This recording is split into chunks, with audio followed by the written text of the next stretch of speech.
నారాయణ నమస్తేస్తు కరుణాత్మందయానిధి పాహి మాం కృపయా దేవ భక్తంతే భక్తవత్సలా.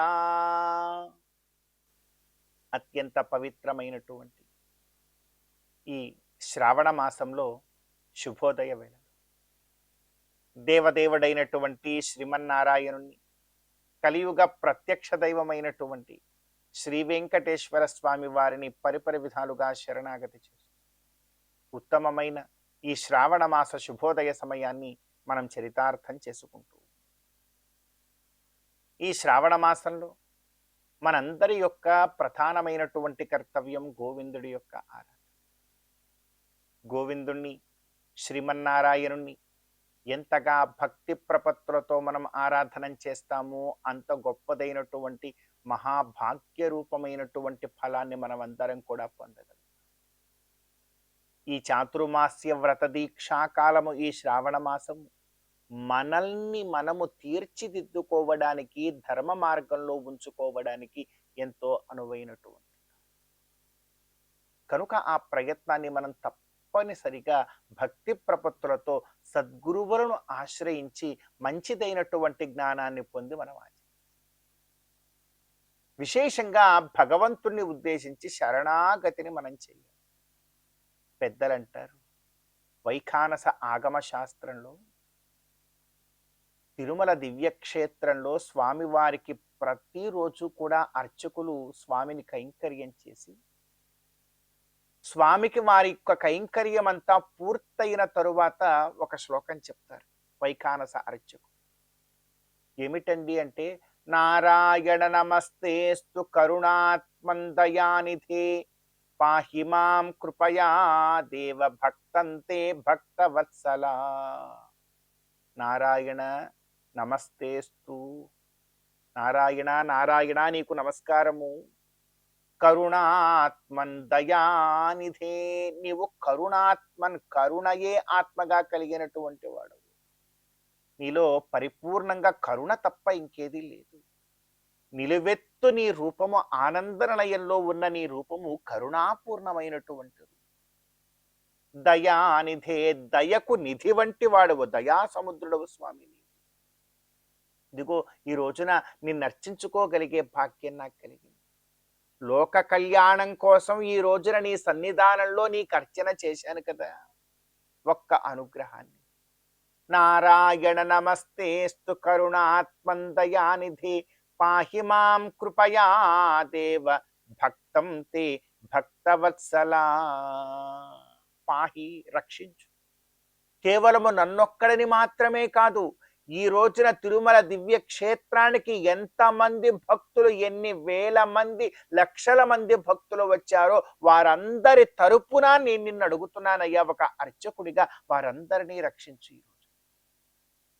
ఈ రోజున వారందరినీ కూడా రక్షించి పాహి మాం కృపయా దేవ భక్తం తే భక్తవత్సల. వారందరూ నీ భక్తులు, నీవు భక్తవత్సలుడు అనేటువంటి నామం కలిగినటువంటి వాడువు కదా. నీ నామమును సార్థకం చేసుకోవడానికి ఇన్ని వేల లక్షల మంది భక్తులు నీ కోసం 7 కొండలు పైకెక్కి వచ్చి నిన్ను ఒక్క క్షణ కాలంలో దర్శించుకొని మురిసిపోయి ఆనందపడుతూ వెడుతూ ఉన్నారే, వారందరికీ నీ అనుగ్రహాన్ని పంచమని వైఖానస అర్చకులు ప్రతిరోజు కూడా తిరుమల దివ్యక్షేత్రంలో స్వామివారిని కోరుకుంటూ, నన్ను రక్షించమనో నా కుటుంబాన్ని రక్షించమనో కాదు, నా కుటుంబము అంటే ఈ లోకమంతా కూడా, నా బంధువులు నా వారు అంటే ఈ రోజున వచ్చి నిన్ను సేవించుకునే వారందరూ నా బంధువులే, వారందరూ కూడా నా వారే. వారందరి పక్షాన నీకు ఈ రోజున అర్చన చేయగలిగేటువంటి అవకాశం శాస్త్రం నాకు కల్పించింది కదా, వారందరినీ ఈ రోజు రక్షించు అంటూ ప్రతిరోజు అర్చక స్వాముల వారు చక్కగా స్వామి వారిని కోరుకుంటూ ఉంటారు. అర్చనాంతంలో చెప్పేటువంటి శరణాగతి ఇది. మరి ఇంత గొప్పదైనటువంటి తత్వంతో కూడుకున్నటువంటి ఈ శరణాగతిని మనం కూడా ఆచరించే ప్రయత్నం చేస్తూ ఆ భావాన్ని మనం కూడా అర్థం చేసుకుని వెళ్ళి స్వామివారిని సేవించుకునే ప్రయత్నం చేస్తూ ఈనాటి తిదివార నక్షత్రాలలో ఉండేటువంటి తత్వాన్ని కాస్త మన జీవితానికి అన్వయించుకునే ప్రయత్నం చేద్దాం. ఈ రోజున ఆగస్టు 24వ శ్రావణ మాస శుక్లపక్ష ద్వాదశి తిథి. ద్వాదశి తిథికి అధిదేవత ఎవరు అనంటే సాక్షాత్తు శ్రీ మహావిష్ణువు. ఈ రోజున మహావిష్ణువు యొక్క ఆరాధన మనందరి యొక్క ప్రధానమైనటువంటి. అదేవిధంగా ఈ రోజున నక్షత్రము పూర్వాషాఢ నక్షత్రము. గంగాదేవి ఈ నక్షత్రానికి అధిదేవత. ఈ రోజున గంగారాధనము మనకు చక్కనైనటువంటి సస్యశ్యామలత్వాన్ని, సకల దోషములను పోగొట్టుకోగలిగేటువంటి భాగ్యాన్ని మనకు జీవితంలో అనుగ్రహిస్తుంది. అదేవిధంగా ఈ రోజున వారం సోమవారం. పరమశివుడి యొక్క ఆరాధన చూశారా? వారము పరమశివుణ్ణి సూచిస్తూ ఉంటే పరమశివుడి యొక్క జటాజూటములో ఉండేటువంటి గంగాదేవిని నక్షత్రము సూచిస్తూ ఉన్నది. మరి వారిరువురి యొక్క ఆరాధన ఈరోజు మనకు చక్కనైనటువంటి జ్ఞానాన్ని, పుణ్య ఫలాన్ని అందజేస్తారు. కనుక ఈ తిదివార నక్షత్రాలలో ఉండేటువంటి తత్వాన్ని మన జీవితానికి అన్వయించుకొని గోవిందుడి యొక్క అనుగ్రహంతో ఈ శ్రావణ మాస శుభోదయ సమయాన్ని మనం చరితార్థం చేసుకుందాం. శ్రీ మహాలక్ష్మియట సింగారాలకే మరుదు, కాముని తల్లియట చక్కదనాలకే మరుదు. శ్రీ మహాలక్ష్మియట సింగారాలకే మరుదు, కాముని తల్లియట చక్కదనాలకే మరుదు. సోమునితో బుట్టువట సొంపు కళలకే మరుదు. కోమలాంగి ఈ చూడి కుడుతనాంచారి, చూడరమ్మ సతులాల శోభాన పాడరమ్మ కూడున్నది, పతి చూడి కుడుతనాంచారి.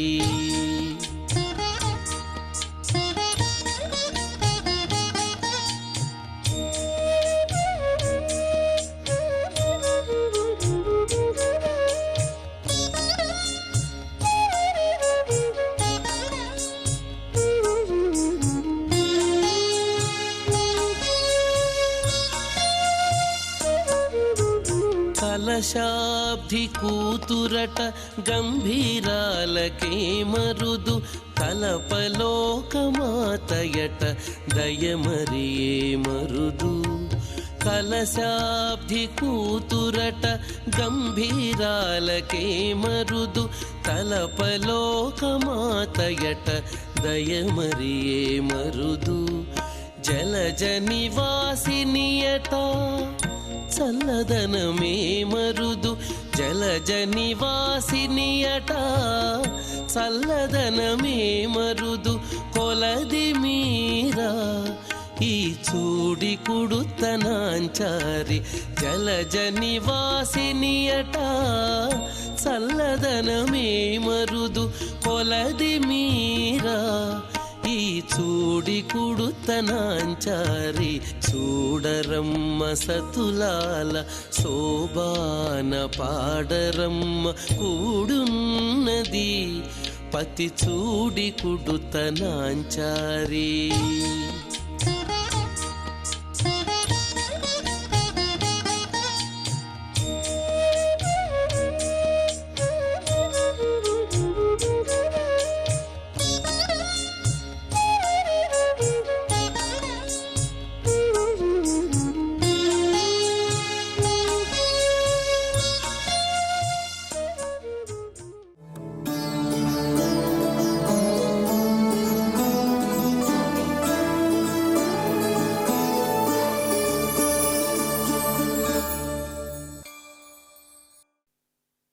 వినా వెంకటేశం ననాథో ననాథః సదా వెంకటేశం స్మరామి స్మరామి. హరే వెంకటేశ ప్రసీద ప్రసీద, ప్రియం వెంకటేశ ప్రయచ్చ ప్రయచ్చ. ఈ శుభోదయం వేళ శ్రీవారి అనే కార్యక్రమంలో మనం ఈనాడు ఆదివరాహ క్షేత్రంలో అంగరంగ వైభవంగా జరపబడేటువంటి పవిత్రోత్సవ వైభవాన్ని తెలుసుకునే ప్రయత్నం చేద్దాం. పవిత్రోత్సవం అంటేనే ప్రతి ఒక్కరి యొక్క హృదయంలో ఆనందం ఉంటుంది. అటువంటి ఆనందదాయకమైనటువంటి ఉత్సవం ఈ పవిత్రోత్సవం. ఎందుకోసం చేస్తారు? నిత్య పూజల్లో ఏమైనా లోపాలు, కైంకర్యంలో లోపాలు, జన సంవర్ధం వల్ల భగవంతుడికి సమర్పించవలసినటువంటి ఆ నైవేద్యాల్లో ఏమైనా లోపాలు, ఇలా ఆలయ సిబ్బంది వల్ల కలిగినటువంటి కొన్ని దోషాలు, తెలిసి తెలియక జ్ఞాన అజ్ఞానములతో జరిగేటువంటి లోపాలు, ఇవి అన్నీ కూడా తొలగడానికై ఈ పవిత్రమైనటువంటి కార్యక్రమం ఏదైతే నిర్వహింపబడుతుందో దానినే పవిత్రోత్సవం అని అంటారు. ఆలయ శుద్ధి, పుణ్యాహవచనం కార్యక్రమాలు మాత్రం కాకుండా అంతటా కూడా శుద్ధి ఏర్పడుతుంది. ఈ ప్రకారంగా ఈ పవిత్రోత్సవం తిరుమలలో నిర్వహింపబడతాయి. వైఖానస ఆగమంలో పవిత్రోత్సవం యొక్క ఫలమేమిటి, ఎందుకోసం ఈ పవిత్రోత్సవాల్ని నిర్వర్తించాలి అని మనకు చక్కగా వైఖానస ఆగమం తెలుపుతుంది. అతవక్షే విశేషేణ పవిత్ర ఆరోపణం హరేహే అని చెప్పి, సర్వదోషోపశమనం, సర్వయజ్ఞ ఫలప్రదం, సర్వకామప్రదం చైవ సర్వతుష్టికరం పరం. సమస్తమైనటువంటి దోషములను పోగొడుతుంది ఈ పవిత్రోత్సవం. సర్వయజ్ఞముల యొక్క ఫలాన్ని అందిస్తుంది ఈ పవిత్రోత్సవం. సర్వ కామములను కూడా ఇస్తుంది ఈ పవిత్రోత్సవం. సర్వతుష్టికరం పరం, అందరినీ కూడా ఆనందపరుస్తుంది ఈ పవిత్రోత్సవం అన్నారు. అలాగే సర్వలోకస్య వృద్ధ్యర్థం, సర్వలోకస్య శాంతిదం, యద్యన్ మంత్రక్రియాహీనం ద్రవ్యహీనం చ యత్కృతం. సమస్త లోకముల అభివృద్ధి కొరకు, సర్వలోకానికి శాంతిని ఇచ్చే విధంగా ఆ ద్రవ్యహీనం, మంత్రహీనం, క్రియాహీనం అని చెప్పిన రీతిగా ఎక్కడైనా లోపాలు ఏర్పడితే ఆ లోపాలని నివారించడానికై ఈ పవిత్రోత్సవం అనేది నిర్వర్తింపబడాలి అని ఆ వైఖానస ఆగమం చెప్తుంది. అలాగే తద్దోష శమనాయైవ పవిత్రారోపణం చదేత్, పవిత్రారోపణే హీనే యా పూజ నిష్ఫలా భవేత్. చూడండి, ఎంతో కష్టపడి అయినా ప్రయత్నించైనా కూడా సంవత్సరంలో ఒక్కసారైనా పవిత్రోత్సవాన్ని నిర్వర్తించారు. ఆ స్వామివారి యొక్క దివ్యమంగళ విగ్రహంలో మూలమూర్తి, ఉత్సవమూర్తి, అలాగే పరివార దేవతలు, అలాగే ధ్వజస్తంభం, అలాగే బలిపీఠం ఇత్యాదుల్లో ఆ పవిత్ర మాల అలా అక్కడ ఉంచారు. మాలను అక్కడ మనం సమర్పించాం. ఆ మాలను, పవిత్ర మాలను సమర్పిస్తే చాలు, మనకు సమస్త దోషాలంతా తొలగుతాయి. ఒక సంవత్సరం పాటు మనం అందరం కూడా ఆనందంగా ఉండొచ్చు. భగవంతుడికి మనం ఎంతో భక్తి శ్రద్ధలతో ఆ పూజలు, ఆరాధనలు చేసినా కూడా మనకు తెలియకుండానే దోషం లేదు.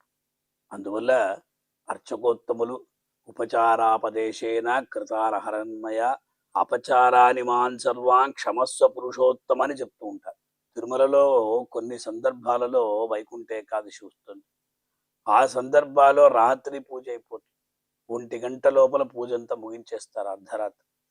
ఎందుకంటే భక్తుల కొరకు, భగవంతుడి ఇదంతా కూడా శాస్త్ర సమ్మతం కాదు.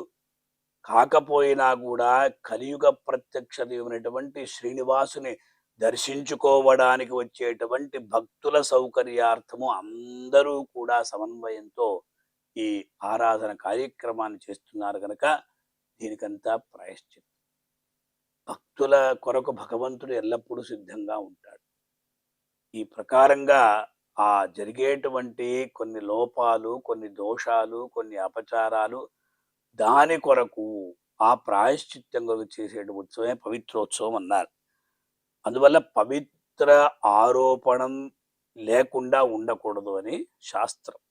సంక్షోభో జాయతే తత్ర తస్మాద్ యత్రేణ కార్యేత్ ఆషాఢే శ్రావణే మాసి ప్రోష్ఠపద్యాం విశేషతః ద్వాదశ్యాం శుక్లపక్షేతు అన్నారండి. అంటే శ్రావణ మాసంలో విశేషంగా చేస్తే అది చాలా పవిత్రమైనటువంటి మాసం కనుక ఆ మాసంలోనే చేయాలని చెప్పబడింది. ఈ ప్రకారంగా వైఖానస ఆగమం ఈ పవిత్రోత్సవాన్ని ఎంతో వైభవంగా చెప్తున్నది. అలాగే పాంచరాత్ర శైవాగమాల్లో కూడా ఈ పవిత్రోత్సవ వైభవం చెప్పబడి ఉన్నది. తిరుమల క్షేత్రంలో మాత్రం వైఖానస ఆగమోక్తంగా జరుగుతున్నది కనుక వాళ్ళందరూ కూడా భక్తి శ్రద్ధలతో ఆ కంకణ ధారణంతా చేసుకొని ఈ పవిత్రోత్సవాన్ని నిర్వర్తిస్తారు. అంకురార్పణం ముందు రోజు జరుగుతుంది. ఆనాడు విశ్వక్సేనుల వారి యొక్క ఊరేగింపు ఉంటుంది. అలాగే మృత్సంగ్రహణ కార్యక్రమం ఉంటుంది.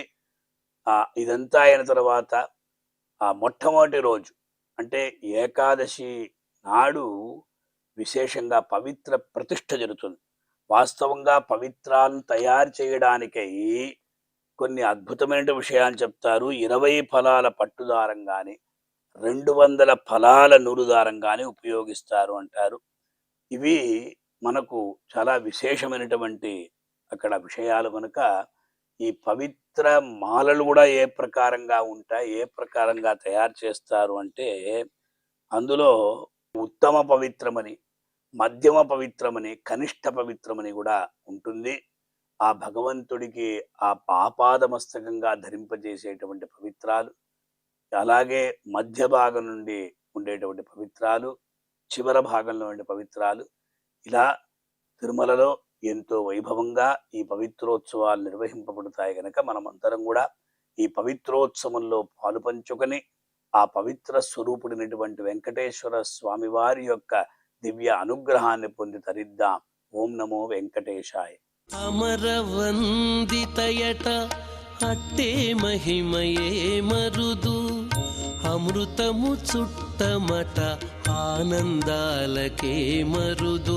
అమరవందితయట అట్టే మహిమయే మరుదు, అమృతము చుట్టమట ఆనందాలకే మరుదు. తమితో శ్రీ వెంకటేశు తానే వచ్చి పెండ్లాడే, తమితో శ్రీ వెంకటేశు తానే వచ్చి పెండ్లాడే. కొమెర వయస్సు ఈ చూడి కుడుతనాంచారి, చూడరమ్మ సతులాల శోభాన పాడరమ్మ కూడున్నది. పతి చూడి కుడుతనాంచారి, చూడరమ్మ సతులాల శోభాన పాడరమ్మ కూడున్నది, కూడున్నది. పతి చూడి కుడుతనాంచారి శోభాని, శోభాని, శోభాని, శోభాని, శోభాని, శోభాని.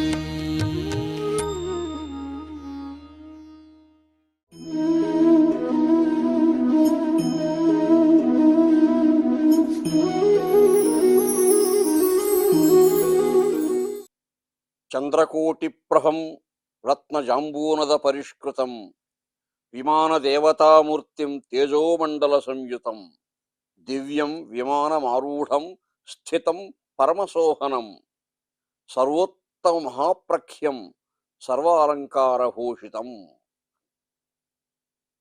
కలియుగ ప్రత్యక్ష దైవమైనటువంటి శ్రీ వెంకటేశ్వర స్వామి వారి యొక్క దర్శన భాగ్యం కోసం, సేవాభాగ్యం కోసం మనం ఆ దేవాలయంలోకి ప్రవేశించినప్పుడు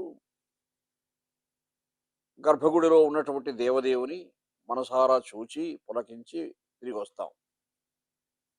మరి గరుడ, గంధర్వ, యక్ష, కిన్నర, కింపురుషాది జాతులంతా కూడా దేవజాతులు ఎలా స్వామిని దర్శిస్తారు?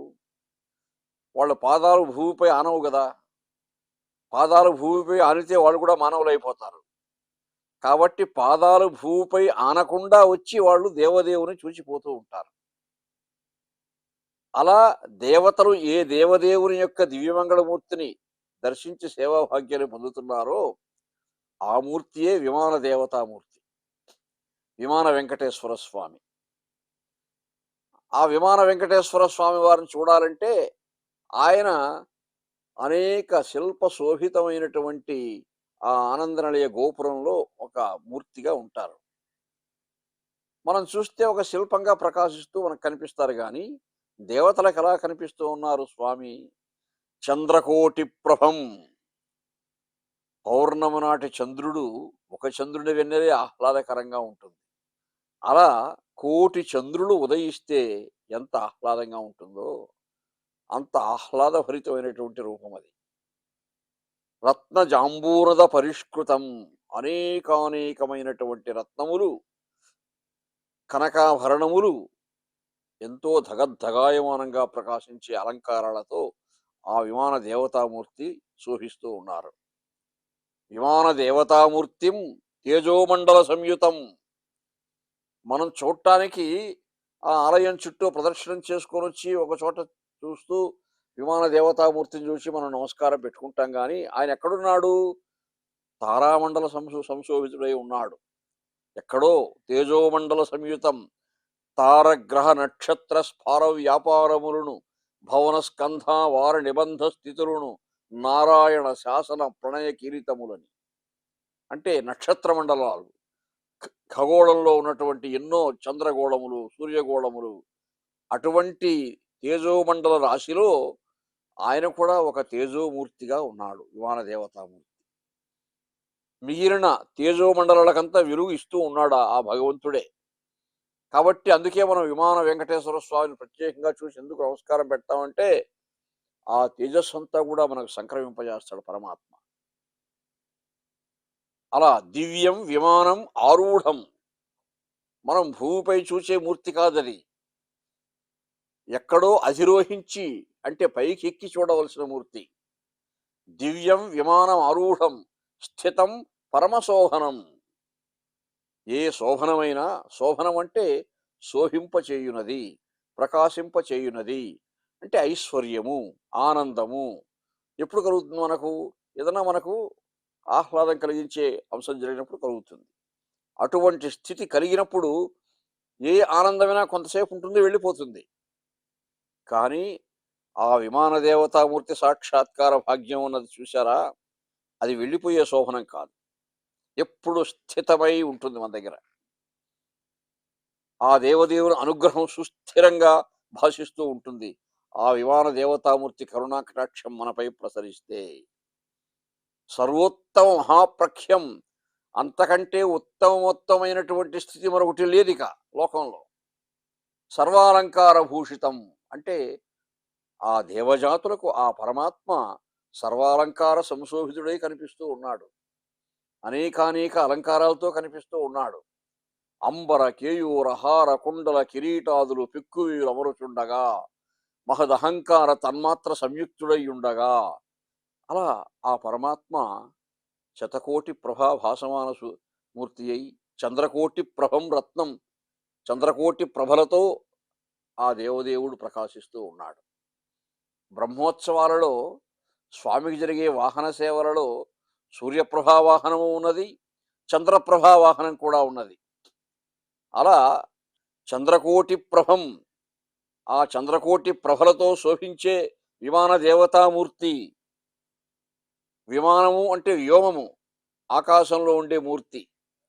అంటే ఆకాశాత్ వాయు అన్నట్టు ఆకాశం అన్నది ఆదిభూతము. ఆకాశం నుంచి అన్ని భూతాలు ఆవిర్భవిస్తూ ఉన్నాయి. అంతరిక్షంలోనే అన్ని గ్రహాలు ఉన్నాయి. కాబట్టి ఆ ఆకాశమే తానై ఉన్నాడు పరమాత్మ, ఆకాశతత్వమే తానై ఉన్నాడు పరమాత్మ అని మనకు వ్యక్తీకరించే, వ్యంజమానం చేసే ఒక మహత్తర భావన ఆ విమాన దేవతామూర్తిలో ఉన్నది అని స్థల పురాణాలు వెంకటేశ్వర స్వామివారిని, విమాన వెంకటేశ్వర స్వామివారిని ఎన్నో విధాల కీర్తిస్తూ ఉన్నటువంటి ఈ అంశాలని భాగవతులు, శరణాగతులు మనస్సులో అనుసంధానం చేసుకోవడం వల్ల మనకు కూడా ఆ దేవత విమానమూర్తిని చూచి ఆ విమాన వెంకటేశ్వరుని కరుణాకటాక్షం మనం పొందాలి అనే తపన కలుగుతుంది. ఆశ్రయించి మనకు కూడా పొందే అవకాశం ఉంటుంది.